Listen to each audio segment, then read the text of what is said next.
think we probably, if we all did this exercise, you'd all be able to sort of come up with 10 names that we'd all probably come up with similar 10 names, I guess, that sort of thing, about who we definitely think will go. So this is Jamie's list of certainties.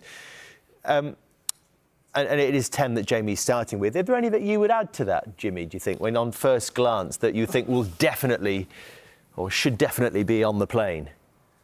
Well, for me... Without debate. Without debate, if he stays fit and if he keeps on playing, Luke Shaw would definitely be there for me. I mean, that seems almost the first 11 without a left back, isn't it? You know, when you look at making Luke Shaw go there. Yeah, obviously Stones is injured. Maguire is just coming back,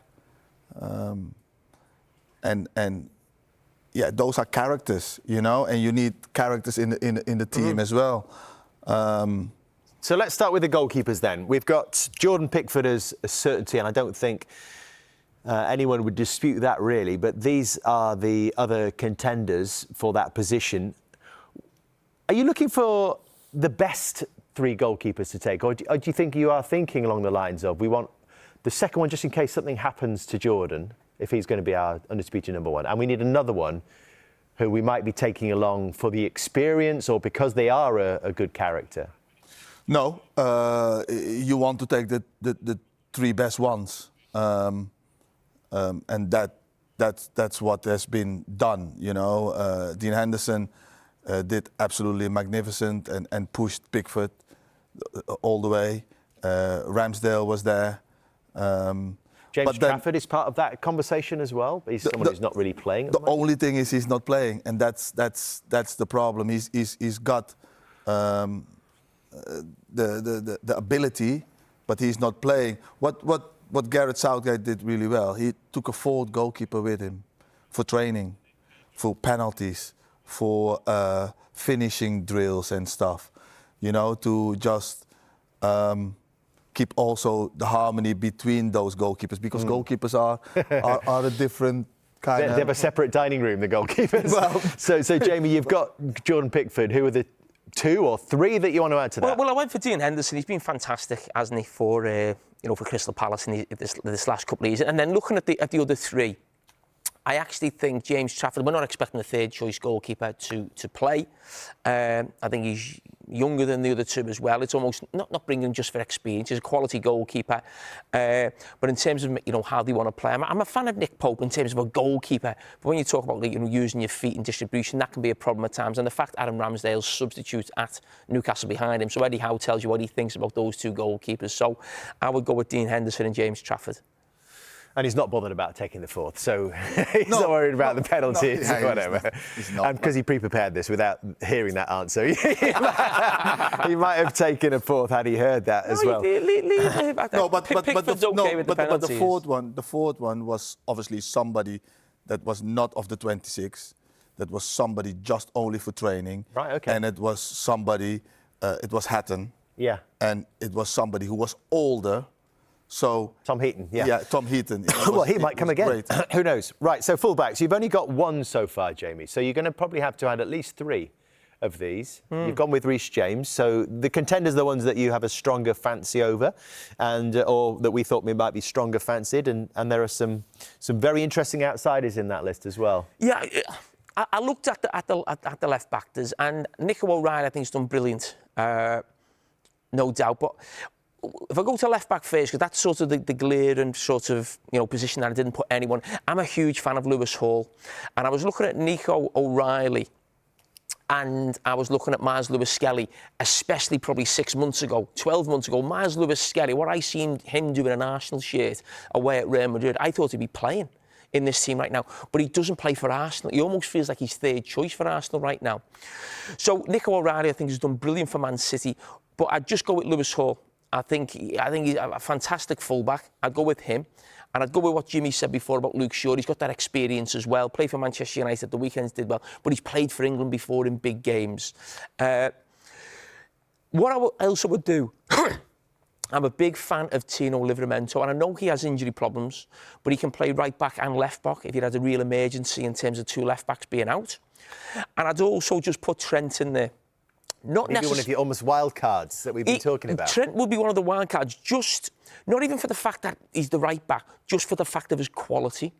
And there could be a situation where a penalty shootout, I'd fancy Trent to score a penalty like he did in the last tournament. Yeah. But also there might be a situation where you've got 10 minutes to go, you need a goal. You're not going to bring Livramento on for Reece James, let's say. We need to get Trent on the pitch. We just need quality on the pitch for 15, 20 minutes to try and get us a goal or go and win us a game or get us to extra time. And I just think his quality on the ball, I'm not really thinking of like him playing right back in a game against the top wing. I'm not thinking that. I'm just thinking how good a footballer he is.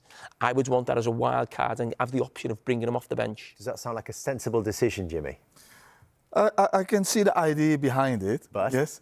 I think at the moment where Trent is, there are better ones than Trent. Who's got better quality than him there? Not better quality, but... Well, that's what I'm bringing him for. Yeah, but he's not... No, that's good, but he's not bringing that quality at the moment. He's not playing his best football. No, he's not. He's injured. He's not playing, is he? Well... So who would you like? He hasn't been playing. Who would you take, Jimmy, from the fullbacks? I would take Tino.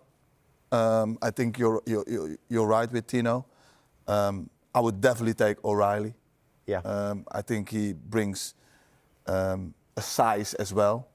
What is different than Luke Shaw, even though... And it feels almost like he's the guy in possession in some ways at the moment because he's been in there and he's been involved. Yeah, he is. I can understand that Lewis Hall takes your eye.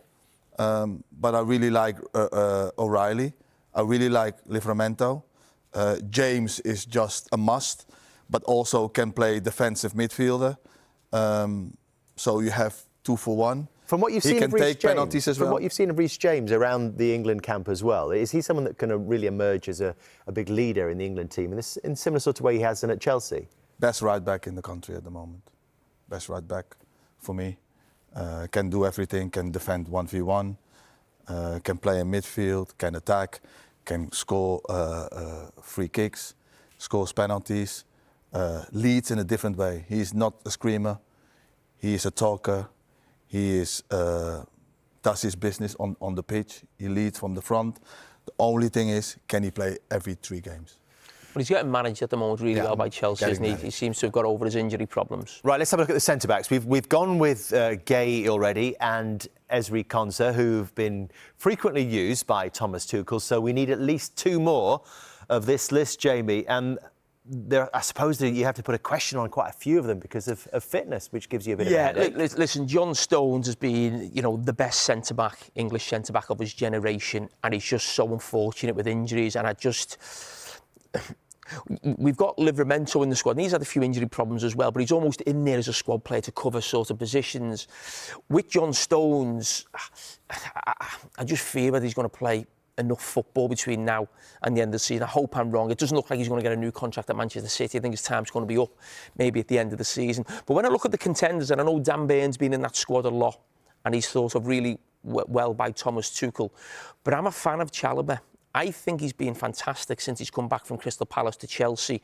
And when I think of those Chelsea centre-backs, I think he's the one who's emerged out of those 5 or 6. So I all thought, well, we're at the same level. He's the one who's emerged as almost the leader for me of that centre-back, players they have at Chelsea. So out of those contenders, I'd go with Chalobah there. And when I look at the outsiders, I look at those players. Gomez, injury-prone. Levi Colwell, still injured. Branthwaite, we saw tonight. I'm a huge fan of his. And then Tomori. Listen, probably don't see enough of him in AC Milan, if I'm being totally honest. And Achipang is still a young player. I think if Harry Maguire can stay fit and build a partnership with Martinez at Manchester United, they did really well yesterday. It's 1 game, or 2 games he's had against top opposition, Man City and Arsenal. I would take Harry Maguire before I'd take Dan Burn. I think he's got the edge as a player, but he's also got great experience playing for England and in tournaments. And Jimmy knows better than me. You said he's a fantastic guy to have in the squad, a real leader. So for me, Chalobah and Harry Maguire would definitely join the other 2 in there. Scores goals, set pieces, takes penalties. Yeah. leader in the. Maybe you can't take Maguire and Stones. Maybe there's a problem there because they're both fitness concerns. You can take one, Jimmy. Who are you taking? Between Stones and Maguire? Oh, don't say that. Don't no. Or would you find a way to get them both? Can you take both? They're totally different. Would you take both then? Take that risk? No, only if they are fit. Only if they are fit. Then you take them. Because, they have to be fit. And they have to be able to play every 3 matches. They have to be ready. I think if you're going to take an extra centre-back there, you're probably bringing someone who's not going to play. I think you're probably looking at maybe one of the younger ones. Maybe a Branthwaite or Levi Colwill if he comes back. But if Branthwaite, fitter earlier and's played a lot more football between now and the end of the season, I think you'd maybe take, as I said, one of those younger ones. The good thing with Colwill is when he comes back in March, will that be enough? I don't know. But he's different than all the others. He's left-footed. Yeah. You can play 3 at the back. He can play the left one of the 3. If you play a 4, you have more balance with the left-footed. So he does give something different than the others have, And he finishes the season before he got injured really, really well. If he can pick up that form, you have a hell of a player. Perhaps he's worth waiting for, Levi Colwill. Let's have a look where we've got to then with Jamie's squad so far. We've done the goalkeepers. Pickford, Henderson and Trafford. We have the fullbacks. So we've gone with 5, with Trent almost as the wild card. And then the centre-backs, 4 options. Konsa, Guéhi, Chalobah and Harry Maguire, who's come back from Manchester United in fine form in the last 2 games. 2 centre midfield players already, Anderson and Rice, who've been regular features under Thomas Tuchel so far. So who are we going to add to this group? And I suppose the conversation, first of all, is going to be how many are we going to add to this group of central midfield players? Another 2? Listen, what you've got to remember, I've got such admiration for him. Another 3, maybe. Yeah, Jordan Henderson is going to go. Thomas Tuchel's going to put him in the squad. And again, it may not be played too often, but come off the bench, almost be a character, a leader. And the one thing that stood out with Thomas Tuchel when he first joined, the England team and the squad, I think he felt there was a lack of leaders in the squad. Because Jordan Henderson, I don't think was picked initially. I think it was a good few months before he brought him back. Now, Jordan Henderson isn't in the actual Brentford team. Can you take him if he's not playing any football? But when you're talking about 26 players, I think you maybe can. Because I think he's not just in there for the football. He's had an amazing England career. He's been a huge leader there. I think vice-captain at times as well. So I think he'll be almost brought as a wild card to maybe bring on in a certain situation, different to Trent, maybe to hold on to a game, but also to almost maybe be a bridge between the coaching staff and the playing staff. You know. What's your experience of Jordan Henderson in that circumstance? Top. If he was going and not playing? Top. Great character, great person in the team. He's going to want to play because that is just his character. But when he is not, he is a captain. He's a captain, and he will do the right thing. I'm going to go. Do we see him going? I don't know. I think he will. But you have got Anderson there. What's your doubt on him? Sorry. No, it's just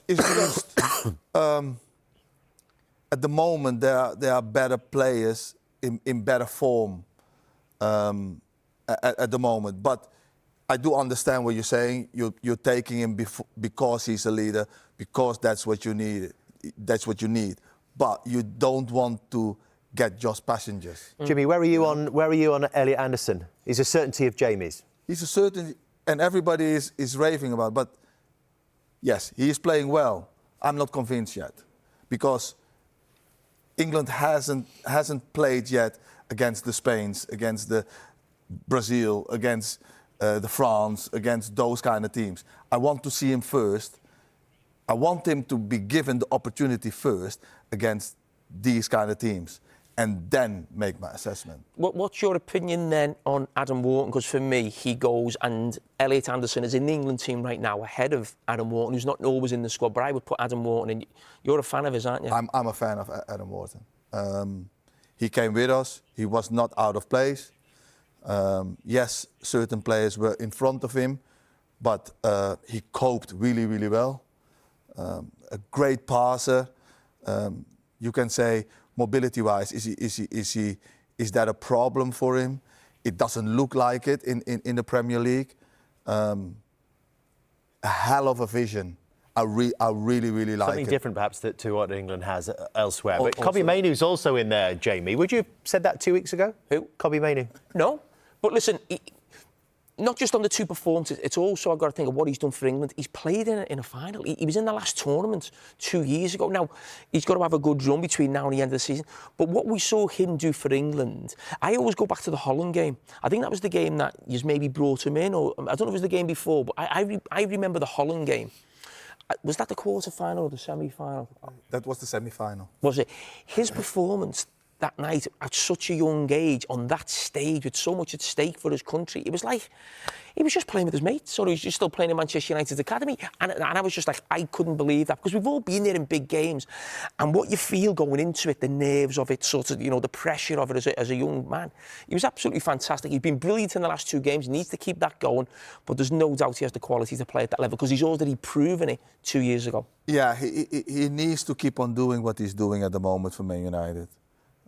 It's only 2 matches, but he needs to stay, first of all, in the team, and he needs to keep on playing at this level. We've been talking about Bruno Fernandes in the number 10 position. He makes Bruno Fernandes play better, because he gives him the ball in tight areas, and he takes the ball in tight areas, and he gives him and go on and go and play. That's what he can do. And he's very confident on the ball. At times in training, me and Steve Holland were looking at ourselves when Steve Holland is doing some drills on the pitch, and we're looking at ourselves when he has the ball, and it's just so beautiful to see, you know. The boy can play, and he wants to play, and he's not scared to play, and that's really what you need. England has got so much quality in that middle of the park. It's just finding that right combination. Getting that blend right. And then it might be very interesting for the number 10s who are going to be playing in front of them and the wingers. So this is what we've got so far, Jamie. Rodgers, Saka and Bellingham. Let's have a look at the options to add to that, because you might get a few here. This is where we give you a bit more choice. Let's say 4 for our squad balance. Hey, well, 4 listen, names here. Cole Palmer. Is Cole Palmer a certainty to go? No, he's not a certainty. That's why he wasn't in the first 10. For me, he is. But for me, I think he's a wonderful footballer. Listen, it's not going well for him at the moment at Chelsea. I think he's had a few injury problems. But when you think of the stage we're asking him to play on the World Cup, remember his performance for Chelsea against PSG, the best team in the world, in that World Club Championship. He was absolutely out of this world. And he's been fantastic in his time at Chelsea. He scored in a final for England. How many players have done that? Very few, obviously. So where Cole Palmer goes, for me, Phil Foden goes as well. He goes similar sort of players. Could you ever play them both in the same team? Probably not. But those two, but I think Rashford, because he gives you the option, as we'll get to later, as a striker and wide left, pace-wise. And then I had a decision who else to go. We threw in a Matthias Mane there as well, by the way. It's almost like a Theo Walcott. Yeah, from, maybe a little bit early, but there's no era. doubt he's been really impressive this season. But the outsiders, I don't think they've really done enough. Jack Grealish, unfortunate with the foot injury. But I decided to go with Anthony Gordon. It almost feels like at this moment right now, whether it will be the same at the tournament, it almost feels like he's being the go-to guy on the left wing. He still needs to add more goals for Newcastle. There's no doubt, but he's got blister and pace. But I would just go for him ahead of Madueke, who I don't think will probably maybe enough football between now and then compared to Gordon. Jared Bowen, who I love as well. We've highlighted him tonight on the show. And Eze, I'm just going to go for that first 4 there. Jimmy, I'll come back to you on just a second on this, because this then leads on to the centre forwards and the numbers that we can have. If Jamie takes 4 of those to make this fine bunch, it only gives you one more pick in terms of a forward as backup to Harry Kane. So which one is it going to be? I'm going to go with Ollie Watkins. I think, listen, Calvert-Lewin is in fantastic form, but Ollie Watkins is playing for one of the top teams in the country. He did really well for England in the last tournament also. I don't think there's too much to choose between both players, and being totally honest, Ollie Watkins, Dominic Calvert-Lewin. But yes, he's been really, he's kept himself fit for Leeds brilliantly, but he's also got that little thing where you're not quite sure fitness-wise, maybe as much as Watkins. So maybe that reliability a little bit. I'll just go for Watkins. There's the final squad. Their final 26. It's got a bit of everything. It's got depth. It's got the wild cards. Jimmy, what would you add to that mix? Would you challenge anything that he said around those forward players? I would. I would take 3 strikers with me, Okay. not 2. Why? Because in a difficult moment, you need a different striker to come off the bench. When you have to go last 5 minutes, maybe a little bit longer. Somebody like, we had Ivan Toney, but somebody like a Calvin Lewin. So that means you've got to take one out, though. If you have to take one out, you're taking yes. out. So... which area? It could be any area. That is up for Jamie to take one out. but Come on, Jimmy. No, come on. I agree with Marcus Rashford. He could play the striker role as well, couldn't he? I wouldn't put him as striker. No, but he gives you the option. It gives you the option, but the importance for me is somebody coming off the bench when you have a difficult moment. And Well, didn't Watkins do that for you against Holland? Yeah, but he had a little bit longer, so he would come off the bench when we have got like 25 minutes to go. But when we really need to force something last 5 minutes and you need to go direct to bring in a big striker, And if it sometimes It's only England who always go for the lump up front, isn't it? No. Does anyone else do that? The Dutch do that as well. Even though he doesn't win a header. We're still on camera, Jim. And if there was a debate to be had about your starting number 10, Jude Bellingham or Morgan Rogers, which way are you going to lean? Morgan is playing so well. I think at the moment you can't leave Morgan out. But he can also play from the left. Yeah. And you can be a little bit quirky and have him coming inside and having 2 number 10s. So, but then I'm a lover of Bellingham as well, because he comes up with big moments. When you need a goal, he comes up with those moments, and he's a winner. So you can only pick 11. It's a beautiful problem to have. But it's not your problem. Exactly. That's right. Thomas Tuchel gets the big bucks. There you go. And we're very pleased you're sitting here with us, Jimmy, and also getting involved with Suriname. I'll Yes. throw that one in right at the death as Yes. well. Jimmy is going to try and guide Suriname to the tournament as well. Yes. That's going to be exciting. It's my country where I was born. As you know, lots of players from the Dutch national team, like the Gullit, Rijkaard, Seedorf, David, Bogaert. Amazing. Melchior, all the parents came from Suriname. There must be some talent there then. There is a little bit of talent, yes. So to be asked to help Henk ten Kaat for the playoffs against Bolivia, I can't say no. And if you manage to get through Bolivia, who you got? Then we play against Iraq in Mexico. Wow, fingers crossed. We will be watching that journey very closely. Yes.